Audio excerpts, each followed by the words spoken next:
आप सभी का स्वागत है आपके अपने YouTube channel Shri Ram classes में। और इस वीडियो में हम देखेंगे 8वीं बोर्ड परीक्षा 2021-22 कक्षा 8 की विज्ञान के सभी ऑब्जेक्टिव क्वेश्चन। ये बहुविकल्पी प्रश्न है, मल्टीपल चॉइस वाले। और आपके सभी पार्ट के जितने भी आपके ऑब्जेक्टिव क्वेश्चन बनते हैं वो सारे के सारे ये 17 पेज की पूरी PDF है। इसमें आपके सभी PDF में सभी प्रश्न जो कवर हो गए हैं। तो आप वीडियो को शुरू से अंत तक देखना, उसमें लगभग आपके 150 प्रश्न जो कवर हो जाएंगे। 150 प्रश्न आपके ऑब्जेक्टिव है, यानी कि परीक्षा में आपसे कम 30 से 40 नंबर आपके एक्स्ट्रा आने वाले हैं। तो वीडियो को शुरू करते हैं और प्रश्न संख्या 1 से हम इस वीडियो को प्रश्न को देखते हैं। पहला प्रश्न आपका ये है कि खरपतवार हटाने को क्या कहते हैं। तो खरपतवार हटाने को क्या कहा जाता है? सही उत्तर हो जाएगा इसमें निराई। जो खरपतवार हटाने की प्रक्रिया है उसको निराई कहते हैं। दूसरा प्रश्न है कल्टीवेटर का कार्य क्या है। तो कल्टीवेटर का कार्य जो होता है वो जुताई में किया जाता है, खेत को जोतने में कल्टीवेटर का उपयोग किया जाता है। तीसरा प्रश्न है कि रबी की फसल का उदाहरण नहीं है। तो देखो मटर है, चना है, सरसों है, लेकिन दान इनमें से रबी की फसल का उदाहरण नहीं है। अगला प्रश्न है खरीफ की फसल का उदाहरण क्या है। तो खरीफ की फसल इनमें से जो है वो बाजरा है, जो बारिश की ऋतु में बोई जाती है वह खरीफ की फसल है। बाकी तीनों ही आपके रबी की फसलें हैं। भूमि की उर्वरा शक्ति की रक्षा के लिए आवश्यक है। तो मृदा अपरदन को रोकना आवश्यक है। नेक्स्ट क्वेश्चन है उचित समय एवं अंतराल पर फसल को जल देना क्या कहलाता है। तो उसको कहा जाता है सिंचाई। जो नियत समय बाद में जो हम फसल को जल देते हैं उसको सिंचाई कहा जाता है। अच्छा, सिंचाई की जो आधुनिक पद्धतियाँ हैं, जल संरक्षण में सिंचाई की आधुनिक पद्धतियाँ हैं, उन दोनों पद्धतियों के नाम आपको नीचे कमेंट बॉक्स में लिखना है। सातवां प्रश्न है काटे की फसल से दानों को भूसे से अलग करने की प्रक्रिया को क्या कहते हैं। तो उसको थ्रेसिंग कहते हैं। क्या कहते हैं? उसको थ्रेसिंग कहते हैं। अगला प्रश्न है भूमि में नाइट्रोजन देने वाला उर्वरक कौन सा है। तो वो आपके है यूरिया। जो अपने घर पर जो हम खाद को कट्टा लाते हैं, यूरिया खाद का कट्टा, उस पर लिखा होता है नाइट्रोजन 46%, N2 46%। अगला प्रश्न आपके 9वां सिंचाई के लिए निम्नलिखित में से कौन सा पारंपरिक तरीका नहीं है। तो देखो चेन ड्रम तो है, पंप तो है, डैकली भी है, राहट भी है, लेकिन ड्रिप तंत्र जो है वो आपके पारंपरिक तरीका नहीं है। हार्वेस्टर का उपयोग किया जाता है। तो हार्वेस्टर का उपयोग फसल की कटाई में किया जाता है। ये फसल की कटाई में काम आता है और इससे फसल के दानों को भूसे से अलग करने के लिए जो काम में लेते हैं उसको थ्रेसर कहते हैं। और ये जो फसल की कटाई का जो हार्वेस्टर है और ये थ्रेसर है, इन दोनों का जो मिश्रित रूप है उसको कंबाइन कहते हैं। उसको कंबाइन कहा जाता है। जैसे फसल कट भी जाती है और फसल के दाने जो भूसे से अलग भी हो जाते हैं, तो वही उस मशीन का नाम है कंबाइन। अगला प्रश्न है मिट्टी के पोषक स्तर को बनाए रखने के लिए क्या मिलाया जाता है। तो इसका जो करेक्ट आंसर वो हो जाएगा आपके खाद। मिट्टी के पोषक स्तर को बनाए रखने के लिए उसमें खाद मिलाया जाता है। फलीदार पौधों की फसल से भूमि से जिस तत्व की मात्रा बढ़ जाती है वह तत्व है। तो फलीदार पौधों की फसल से भूमि के जिस तत्व की मात्रा बढ़ती है उसमें नाइट्रोजन है जो प्रमुख तत्व होता है। अगला प्रश्न है कि यीस्ट का उपयोग किसके उत्पादन में किया जाता है। तो अल्कोहल के उत्पादन में, शराब के उत्पादन में यीस्ट का उपयोग किया जाता है। इनमें से कौन सा प्रतिजैविक है। सोडियम बाइकार्बोनेट, स्ट्रेप्टोमाइसिन, अल्कोहल और यीस्ट। इनमें से जो प्रतिजैविक है उसका नाम है स्ट्रेप्टोमाइसिन। 15वां क्वेश्चन है परजीवी जो मलेरिया परजीवी है वो किसका वाहक है। तो मलेरिया जो परजीवी है वो मलेरिया का जो परजीवी वाहक है उसका नाम है मादा एनाफिलिस मच्छर। मादा एनाफिलिस मच्छर। संसरणीय रोगों का सबसे मुख्य कारक क्या है। तो वो है आपके घरेलू मक्खी। 17वां क्वेश्चन आपके कि ब्रेड अथवा इडली फूल जाते हैं, इसका कारण क्या है। तो इसका कारण है ईस्ट की कोशिकाओं में वृद्धि हो जाना। ईस्ट कोशिकाओं में वृद्धि के कारण ब्रेड या फिर इडली जो फूल जाती हैं। 18वां क्वेश्चन आपके चीनी को अल्कोहल में परिवर्तित करने के प्रक्रम को नाम क्या है। तो वो है किण्वन। जो चीनी है उसको अल्कोहल में परिवर्तित करने का प्रक्रम किण्वन कहलाता है। इनमें से कौन सा प्रतिजैविक का उदाहरण है। तो टेट्रासाइक्लिन, स्ट्रेप्टोमाइसिन और एरिथ्रोमाइसिन, ये तीनों के तीनों ही आपके जो प्रतिजैविक के उदाहरण है। तो सही उत्तर हो जाएगा उपरोक्त सभी। अगला प्रश्न है 20वां इसमें कि निम्नलिखित में से कौन सा संक्रामक रोग है। संक्रामक का मतलब एक व्यक्ति से दूसरे व्यक्ति में फैल जाता है। मधुमेह रोग, डिप्थीरिया, गठिया, कैंसर। तो इसमें जो डिप्थीरिया रोग है वो आपका संक्रामक रोग का उदाहरण है। 21वां क्वेश्चन है कि दूध को सूक्ष्म जीवों से मुक्त करने के लिए अर्थात पाश्चुरीकृत करने के लिए दूध को कितने डिग्री सेंटीग्रेड तक गर्म किया जाता है? तो 70 डिग्री सेंटीग्रेड तक दूध को गर्म किया जाता है। सूक्ष्म जीवी कहाँ पाए जाते हैं? मृदा में, ऊष्मीय द्वार में, प्रदूषित जल में, उपरोक्त सभी में। तो सही उत्तर हो जाएगा उपरोक्त सभी में। चेचक के टीके की खोज किसने की? तो चेचक के टीके की जो खोज की थी वो एडवर्ड जेनर ने की थी। एडवर्ड जेनर ने की थी। आपको कमेंट करना है कि अलेक्जेंडर ने किसकी खोज की थी? अलेक्जेंडर फ्लेमिंग ने किसकी खोज की थी? इसका उत्तर आपको कमेंट बॉक्स में लिखना है। रोग कारक सूक्ष्म जीव वायरस का उदाहरण नहीं है। खसरा, चिकन पॉक्स, पोलियो, मलेरिया। तो इनमें से जो वायरस का उदाहरण नहीं है वो आपके मलेरिया है। मलेरिया प्रोटोजोआ के कारण फैलता है, ठीक है। मादा एनाफिलिस मच्छर के द्वारा ये मलेरिया फैलता है। 25वां क्वेश्चन है, दूध का दही में बदलना किस जीवाणु की भूमिका महत्वपूर्ण होती है? तो वो होता है आपके लैक्टोबैसिलस। लैक्टोबैसिलस जो जीवाणु होता है वो दूध को दही में बदलने का कार्य करता है और ये राइजोबियम जो है वो आप नाइट्रोजन के स्थिरीकरण में काम आता है। एस्टर का बहुलक है तो आपके पॉलिएस्टर हो जाएगा। एस्टर का बहुलक पॉलिएस्टर। 27वां क्वेश्चन है, अग्निरोधक प्लास्टिक का उदाहरण है? तो मेलामाइन, पॉलीथीन, पीवीसी और नाइक्रोम। तो मेलामाइन जो है आपके अग्निरोधक प्लास्टिक का उदाहरण है। अच्छा, पीवीसी का पूरा नाम क्या होता है? नीचे कमेंट करना देखें। पीवीसी का पूरा नाम आपको नीचे कमेंट बॉक्स में लिखना है। निम्नलिखित में से कौन सा जैव अनिम्नीकरणीय पदार्थ है? तो लकड़ी, कांच, कागज, सूती कपड़ा। तो जो नष्ट नहीं होता है, सड़ता गलता नहीं, वह तो आपके कांच हो जाएगा। बाकी ये सभी जैव निम्नीकरण पदार्थ हैं। कौन सा जैव निम्नीकरणीय पदार्थ है? तो गोबर, टीन, प्लास्टिक, डीडीटी। तो इनमें से जो गोबर है वो जैव निम्नीकरणीय पदार्थ है। 30वां क्वेश्चन आपका इसमें कि एक विशिष्ट प्लास्टिक जिस पर तेल और जल नहीं चिपकता है उसका नाम? तो रेयोन, मेलामाइन, पीवीसी और टेफ्लॉन। करेक्ट आंसर हो जाएगा आपके टेफ्लॉन। और टेफ्लॉन की तली जो बनाई जाती है वो तवे और कढ़ाई की जो तवी होती है वो टेफ्लॉन की ही बनाई जाती है। अगला क्वेश्चन है, थर्मोप्लास्टिक वे प्लास्टिक है जो गर्म करने पर मुलायम हो जाते हैं, वो थर्मोप्लास्टिक कहलाते हैं। नेक्स्ट है थर्मोसेटिंग प्लास्टिक का उदाहरण है? तो जो गर्म करने पर थर्मोसेटिंग प्लास्टिक का उदाहरण आपके मेलामाइन। मेलामाइन थर्मोसेटिंग प्लास्टिक का उदाहरण है। ये पॉलीवाइनिल क्लोराइड, पॉलीथीन और पॉलीस्टायरीन अलग है। जल निकास व्यवस्था में सर्वाधिक बाधक हो रही हैं तो आपके प्लास्टिक अपशिष्ट। सही उत्तर हो जाएगा प्लास्टिक अपशिष्ट। अगला क्वेश्चन, निम्नलिखित में से किसको पीट कर चादरों के रूप में परिवर्तित कर सकते हैं? तो जिंक, फास्फोरस, सल्फर, ऑक्सीजन। सही उत्तर हो जाएगा आपके जिंक। जो धातुएं होती है उसमें आघात वर्धनीयता का गुण पाया जाता है, जिनको पीट कर हम जो पतली चादर के रूप में उनको बना सकते हैं। अगला क्वेश्चन आपके इसमें, निम्नलिखित में से कौन सा कथन सही है? इनमें से कौन सा कथन आपके सही है? तो देखो, सही में आपके सभी धातुएं तन्य होती है तो गलत है। सभी अधातुएं भी तन्य होती, बिल्कुल गलत है। तो सामान्यतः धातुएं तन्य होती है, तो ये बिल्कुल है जो सही है। सामान्यतः धातुएं तन्य होती हैं। अगला प्रश्न है, सक्रिय अधातु जो वायु में खुला छोड़ने पर आग पकड़ लेती है, वो हो जाएगी आपके फास्फोरस। अच्छा, सक्रिय अधातु, ठीक है, वो आपके फास्फोरस। जबकि सक्रिय धातु की बात करें तब आएगा आपके सोडियम। अगला क्वेश्चन है, अधातु जो हमारे जीवन के लिए आवश्यक है और जिसे हम सभी सजीव श्वसन के रूप में अंदर लेते हैं, तो वो हो जाएगी अपनी प्राणवायु ऑक्सीजन। पृथ्वी पर इसके वायुमंडल में 21% के लगभग पाई जाती है, जबकि नाइट्रोजन 78% के लगभग पाई जाती है। अगला क्वेश्चन, इनमें से कौन से अधातु हैं? तो देखो, लोहा धातु है, एल्यूमिनियम भी धातु है, कॉपर भी धातु है। लेकिन जो सल्फर गंधक है जिसको हम एस से लिखते हैं, अच्छा, लहसुन में जो गंध आती है वो गंधक के कारण ही आती है, सल्फर के कारण। तो ये ब वाला उत्तर अपना अधातु है, सल्फर। निम्न में से आघातवर्धनीय नहीं है। आघातवर्धनीय मतलब जिसकी जो पतली चादर नहीं बन सकती हैं, तो लोहे की बन सकती हैं, एल्यूमिनियम की बन जाती है, चांदी की बन जाती है। पेंसिल का जो लेड होता है वो जिसकी प्रकृति भंगुर होती है, ठीक है, नष्ट टुकड़े टुकड़े हो जाता है, तो ये आघातवर्धनीय नहीं है। इसके लिए ये अधातु में आता है, और लेकिन ये विद्युत का सुचालक होता है।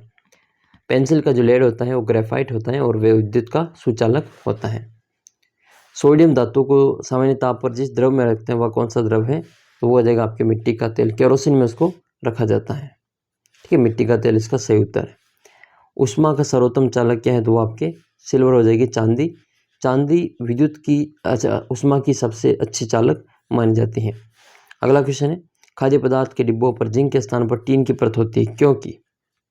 कारण क्या है इसका? तो इसका कारण है आपके कि टीन की अपेक्षा जिंक है जो ज़्यादा महंगा है।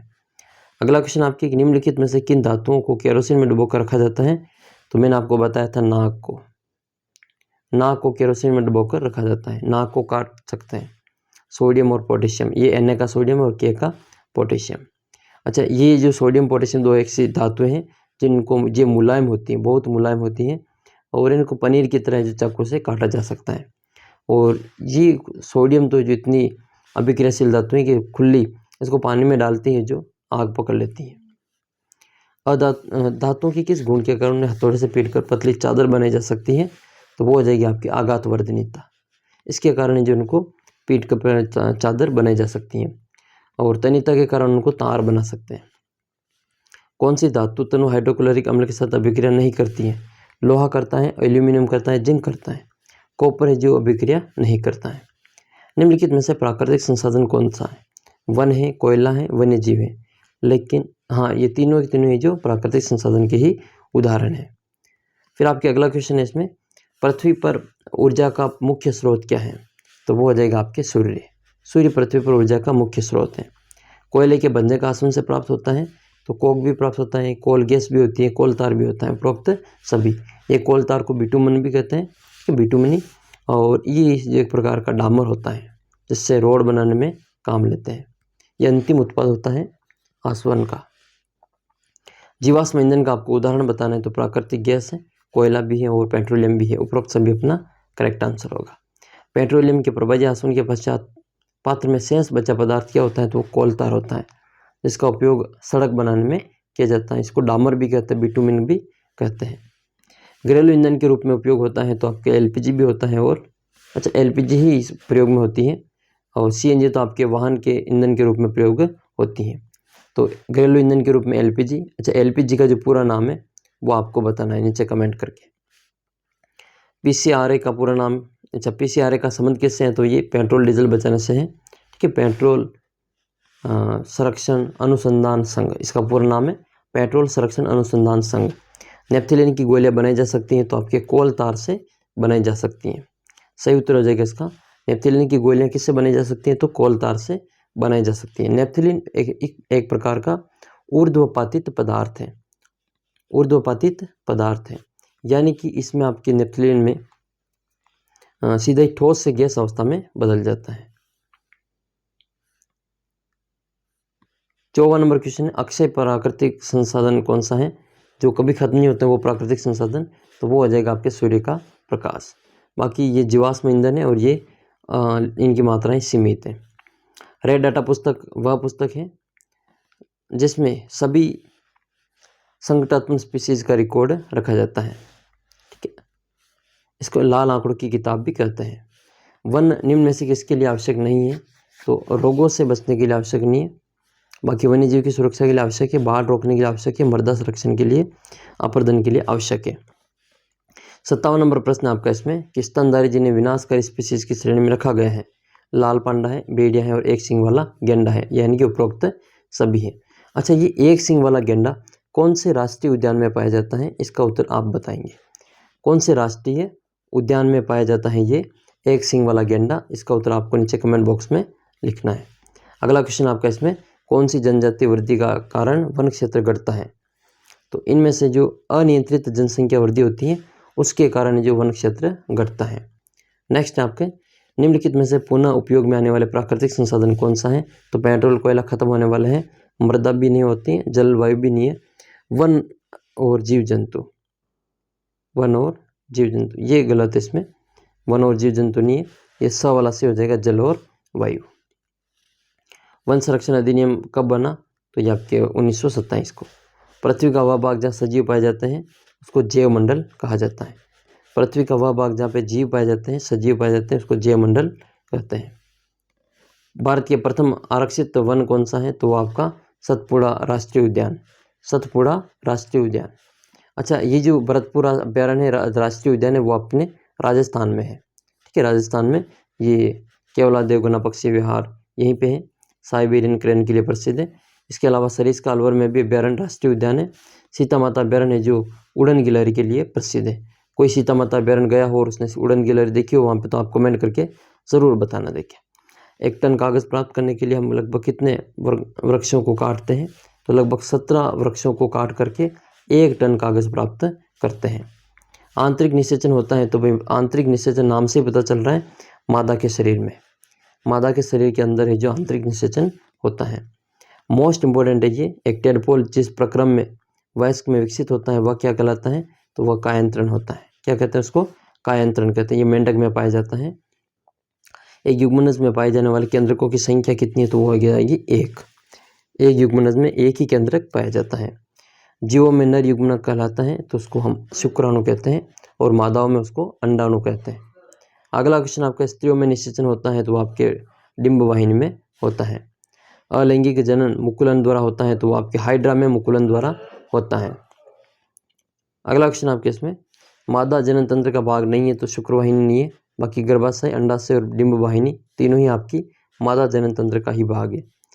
जरायुज जंतु का उदाहरण नहीं है। देखो, जरायुज जो सीधे बच्चे उत्पन्न करते हैं उसको हम जरायुज कहते हैं, जैसे मनुष्य है, कुत्ता है, गाय है। लेकिन जो अंडे देते हैं वो जरायुज में नहीं आते हैं, जैसे मुर्गी है जो वो जरायुज में नहीं आती, उसको हम अंडज कहते हैं। नर जननांग का भाग नहीं है, तो विवर्षण तो है, अंडवाहिनी आपके नहीं हो जाएगी, ये मादा जननांग है, शुक्रवाहिनी भी है और शेषन भी हो जाएगा। तो सही उत्तर होगा नर जननांग नहीं है, तो आपके अंडवाहिनी।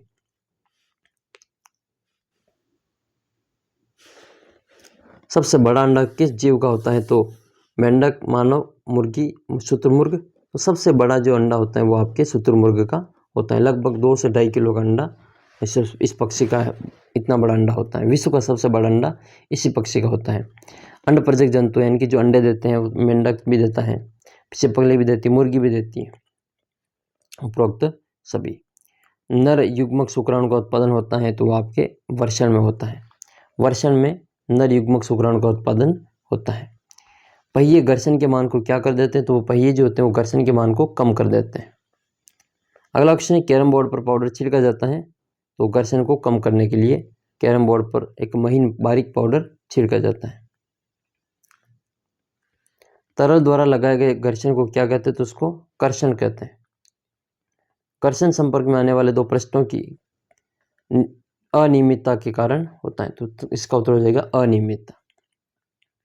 स्नेहक द्वारा घर्षण का मान है जो कम हो जाता है, जो हम ऑयल करते हैं, ग्रीस करते हैं, उसके द्वारा घर्षण का मान कम हो जाता है। हाथों को रगड़ने पर हम अनुभव करते हैं, तो हाथों को रगड़ने पर हम गर्मी अनुभव करते हैं। इसका जो सही उत्तर है वो हो जाएगा आपके गर्मी। सर्पिक घर्षण स्थैतिक घर्षण से होता है, तो ये सर्पिक घर्षण स्थैतिक घर्षण से कम होता है। ये सर्पिक घर्षण जो स्थैतिक घर्षण है उसकी घर्षण से कम होता है। सबसे ज़्यादा घर्षण इसमें स्थैतिक होता है और उससे कम होता है वो आपका सर्पिक घर्षण होता है। जूते की तलियों और टायरों को खांचेदार बनाकर घर्षण को कर सकते हैं, तो उसको बढ़ाया जा सकता है, अधिक कर सकते हैं।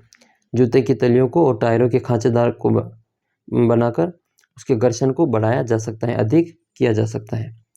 संचरित ध्वनि हो सकती है, तो वो आपके ध्वनि किस में संचरित हो सकती है, तो तीनों ही माध्यम में, ठोस, द्रव और गैस में। यहाँ पे जो तीनों ही माध्यम में ध्वनि संचरित हो सकती है। निर्वात में ही जो ध्वनि संचरित नहीं हो सकती, ध्यान रखना इसमें। किस वाक् ध्वनि की आवृत्ति न्यूनतम होने की संभावना है, तो पुरुष की जो वाक् ध्वनि वो न्यूनतम होने की संभावना है। अगला क्वेश्चन है, शोर प्रदूषण का प्रमुख कारण क्या है, तो वो आपके लाउड स्पीकर भी है, वाहनों की ध्वनि भी है, मशीनें भी हैं, और उपरोक्त सभी हो जाएगा। शोर का स्तर मापने का यंत्र मात्रक क्या है, तो वो हो जाएगा आपके डेसिबल। शोर को डेसिबल में मापा जाता है। ये हर्ट्ज जो आवृत्ति का मात्रक है, जूल ऊर्जा और कार्य का मात्रक है, न्यूटन प्रति मीटर स्क्वायर ये किसका मात्रक है, ये आपको कमेंट करना है। अगला क्वेश्चन आपके इसमें कि स्त्रियों में वाक् तंतुओं की लंबाई लगभग होती है, तो लगभग 15 मिलीमीटर होती है। सामान्य श्वास से आने वाली ध्वनि की प्रबलता कितनी होती है, वैसे ध्वनि की प्रबलता जो मापी जाती है वो डेसिबल में मापी जाती है, और सामान्य श्वास में जो 10 डेसिबल की मात्रा होती है। पराश्रवी तरंगों की आवृत्ति होती है, तो वो आपके 20,000 हर्ट्ज से अधिक होती है। 20,000 हर्ट्ज से अधिक आवृत्ति के तरंगों को पराश्रवी तरंगे कहते हैं, और 20,000 से कम जो तरंगे होती हैं, 20,000 से कम और 20 से अधिक उसको हम श्रव्य तरंगे कहते हैं, और 20 से जो कम होती हैं उसको हम अवश्रव्य तरंगे कहते हैं। औसत फैक्ट्री से आने वाली ध्वनि की प्रबलता 80 डेसिबल होती है। कितने डेसिबल? 80 डेसिबल। मानव में ध्वनि उत्पन्न होती है तो वह जो कंठ है वहाँ से उत्पन्न होती है। मनुष्यों में, पुरुषों में वाक् तंतुओं की लंबाई लगभग 20 मिलीमीटर के बराबर होती है। सेंटीमीटर नहीं, यहाँ पे मिलीमीटर है, 20 मिलीमीटर। जल के विद्युत अपघटन पर धन टर्मिनल पर एकत्रित होने वाली गैस का नाम क्या है? तो है ऑक्सीजन। ऑक्सीजन धन टर्मिनल पर है, जबकि ऋण टर्मिनल पर जो है वो आपके हाइड्रोजन गैस है। साइकिल के हैंडल पर लेपन होता है तो आपके क्रोमियम का होता है, जो चमकीली होती है साइकिल का हैंडल और स्टील की तरह लगती है, वो आपके क्रोमियम होता है। जल में विद्युत धारा प्रवाहित करने पर हाइड्रोजन गैस इकट्ठी होती है तो वो आपके कैथोड यानी कि ऋण सिरे पर। ऑक्सीजन एनोड पर, धन सिरे पर, और हाइड्रोजन कैथोड ऋण सिरे पर। विद्युत का सुचालक कौन सा है? तो नींबू का रस, सिरका, और सुचालक नहीं पूछा, इसमें कुचालक पूछा है। विद्युत का कुचालक नींबू का रस, सिरका, आसुत जल और समुद्री जल। तो सही उत्तर हो जाएगा आपके आसुत जल विद्युत का कुचालक होता है, ध्यान रखना। लेकिन बारिश का जो जल होता है, वर्षा ऋतु का जल, समुद्र का जल, नदियों का जल, वो सभी सुचालक होता है, क्योंकि उसमें कई सारी अशुद्धियाँ पाई जाती हैं। प्रकाश उत्सर्जक डायोड एलईडी के साथ जुड़े लंबे तार को जोड़ा जाता है तो बैटरी के धन सिरे से। एलईडी लाइट इमिटिंग डायोड होता है ये प्रकाश उत्सर्जक डायोड, इसको धन सिरे से जोड़ते बैटरी के। हाँ, ये है, इसमें धनायन होता है तो धनावेशित आयन होता है। ऋणावेशित आयन को क्या कहते हैं? उसको ऋणायन कहते हैं। दोनों उल्टे एक दूसरे के, ध्यान रख लेना इसमें। अगला क्वेश्चन आपका, इसमें विद्युत चालन नहीं करता है, तांबा करता है, एल्यूमिनियम भी करता है, लोहा भी करता है, लेकिन आपका जो रबर है वो आप इसमें विद्युत का चालन नहीं करता है। कांच की दो आवेशित छड़ें एक दूसरे पर को करती हैं, वो प्रतिकर्षित करती हैं। कांच की दो छड़ें आवेशित छड़ एक दूसरे को प्रतिकर्षित करती हैं। कांच की आवेशित छड़ तथा एबोनाइट की आवेशित छड़ एक दूसरे को आकर्षित करती हैं। दोनों अलग अलग है, प्लस माइनस है, तो फिर आकर्षित करती हैं। गुजरात में भूज जिले में भूकंप कब आया था? तो ये 26 जनवरी 2001 को आया था, 26 जनवरी 2001 को। अगला क्वेश्चन है, भूकंप का मान रिक्टर पैमाने पर 8 होता है तो वे भूकंप होते हैं भीषण भूकंप। भूमि के झटके लगने की स्थिति में अपने बचाव के लिए क्या उपाय है? तो इसका जो करेक्ट आंसर वो हो जाएगा इसका द वाला उत्तर सही है इसमें। यदि आप बिस्तर पर हैं तो उठे नहीं, अपने सिर पर तकिए से बचाव करें। किसी मेज़ के नीचे आश्रय लें, झटकों के रुकने तक वहीं रहे। ऐसी ऊंची इमारत या भारी वस्तुओं से दूर रहें जो अपने आप गिर सकती हैं। उपरोक्त सभी, ये सभी भूकंप से बचाव के तरीके हैं। भारत में अति भूकंप आशंकित क्षेत्र कौन सा है? तो कश्मीर घाटी है, और समस्त उत्तर पूर्व है, पश्चिमी तथा केंद्रीय हिमालय है, और ये तीनों ही इसका मतलब उपरोक्त सभी। तीनों ही जगह जो अति भूकंप आशंकित क्षेत्र हैं। तड़ित चालक का उपयोग करते हैं, तो बड़े बड़े भवन को बचाने के लिए तड़ित चालक का प्रयोग किया जाता है। रतौंधी रोग का कारण क्या हो सकता है? तो विटामिन ए की कमी से रतौंधी रोग होता है, और विटामिन ए सबसे ज़्यादा गाजर पपीता में पाया जाता है। अब विटामिन बी की कमी से कौन सा रोग होता है? विटामिन बी की कमी से और विटामिन डी की कमी से। इन दोनों का उत्तर आपको नीचे कमेंट बॉक्स में लिखना है। कौन सा सौर परिवार का सदस्य नहीं है? क्षुद्र ग्रह, उपग्रह, तारामंडल, धूमकेतु। तो धूमकेतु सौर परिवार का सदस्य नहीं है, बाकी तो ये सभी है जो सौर परिवार के ही सदस्य हैं। अच्छा, आपको कमेंट करना है कि अभी वर्तमान में कितने ग्रह हैं, ग्रहों की संख्या कितनी है वर्तमान में, वो आपको कमेंट करके बतानी है। इनमें से कौन सा सूर्य का ग्रह नहीं है? तो देखो, शनि है, बुध है, पृथ्वी है, लेकिन ये जो साइरस है, सीरियस, ये नहीं है, बाकी सभी है। सूर्य का निकटतम ग्रह बृहस्पति, शुक्र, शनि और बुध। तो सही उत्तर हो जाएगा आपके इसमें बुध, ये सबसे नजदीकी ग्रह है। कौन सा तारामंडल है? तो इनमें से जो सप्तऋषि है वो आपका तारामंडल है। कौन सा ग्रह सबसे चमकीला है, तो आपके शुक्र ग्रह सबसे चमकीला है। शुक्र ग्रह को इवनिंग स्टार भी कहते हैं, शुक्र ग्रह को मॉर्निंग स्टार भी कहते हैं। ठीक है, शुक्र ग्रह को पृथ्वी की जुड़ा बहन भी कहा जाता है। अच्छा, शुक्र ग्रह और अरुण, शुक्र और अरुण दोनों पृथ्वी की विपरीत दिशा में घूमते हैं। सौरमंडल के बाकी के ग्रह अलग दिशा में घूमते हैं और ये दोनों शुक्र और अरुण दोनों अलग घूमते हैं। तो मैंने तो याद कर रखा है शुक्राणु। ठीक है, आप भी याद कर लो शुक्राणु। शुक्राणु जो है उल्टे घूमते हैं, सौरमंडल में उल्टे घूमते हैं, शुक्र प्लस अरुण। सौरमंडल का सबसे बड़ा ग्रह कौन सा है, तो वो आपके बृहस्पति हो जाएगा। ठीक है, सबसे बड़ा ग्रह आपके यही है। हैरी धूमकेतु का आवर्तकाल कितना होता है, तो वो आपके 76 वर्ष बाद होता है, 76 वर्ष बाद। लाल ग्रह के नाम से किसको जाना जाता है, तो रेड स्टार आपके मंगल ग्रह हो गया। ठीक है, ये आपका इवनिंग स्टार, मॉर्निंग स्टार। ठीक है, बुध, शनि, ये जो बुध है सबसे इसके नज़दीकी ग्रह है, और शनि वलय वाला, सुंदरता है इसमें, और वलय इसके आसपास में वलय रहती है, रिंग रहती है इस ग्रह के चारों ओर। अगला प्रश्न है, भारत का प्रथम कृत्रिम उपग्रह कौन सा था, तो वो आपके था आर्यभट्ट। काफ़ी फेमस गणितज्ञ हुए ये भी, खगोल शास्त्री थे, और प्रथम जो कृत्रिम उपग्रह है वो फिर इन्हीं के नाम पर रखा गया है। वायुमंडल में सबसे अधिक मात्रा में पाई जाने वाली गैस नाइट्रोजन है, 78% होती है, और बाकी तो ऑक्सीजन 21% है, 0.003 वो आपकी जो कार्बन डाइऑक्साइड है, CO2। ओजोन परत को क्षरण करने वाला कारक कौन सा है, तो वो आपके CFC। देखो पूरा नाम पूछ सकता है CFC का, क्लोरोफ्लोरोकार्बन। कहाँ पे उपयोग करते हैं इसको, तो फ्रिज में, AC में। ठीक है, जो अग्निशमन की गाड़ियाँ होती है उसमें भी। रुधिर में ऑक्सीजन की वाहक क्षमता कम करने वाली गैस कौन सी है, तो वो है कार्बन मोनोऑक्साइड। जल को शुद्ध करने के लिए सामान्यतः जो रसायन उपयोग में लेते हैं वह कौन सा है, तो वो है विरंजक चूर्ण। इसके अलावा ब्लीचिंग पाउडर भी लेते हैं, और आपके क्लोरीन गैस भी लेते हैं। ठीक है, इनको भी आप ध्यान में रखना। और O3 ये भी आपके जल के शुद्धिकरण में काम आती है। अच्छा, इसकी जो PDF है वो आपको हमारा जो टेलीग्राम चैनल है, जिसका लिंक मैंने आपको नीचे डिस्क्रिप्शन बॉक्स में दे रखा है, वहाँ से इसको प्राप्त कर लेना। इसकी पूरी PDF आपको वहाँ पे मिल जाएगी।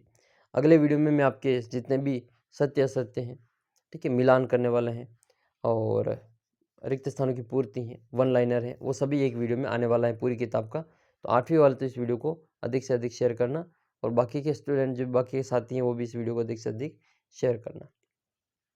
दूषित जल के उपयोग से होने वाला रोग कौन सा है, तो हैजा भी है, टाइफाइड भी है, पीलिया भी है, उपरोक्त सभी।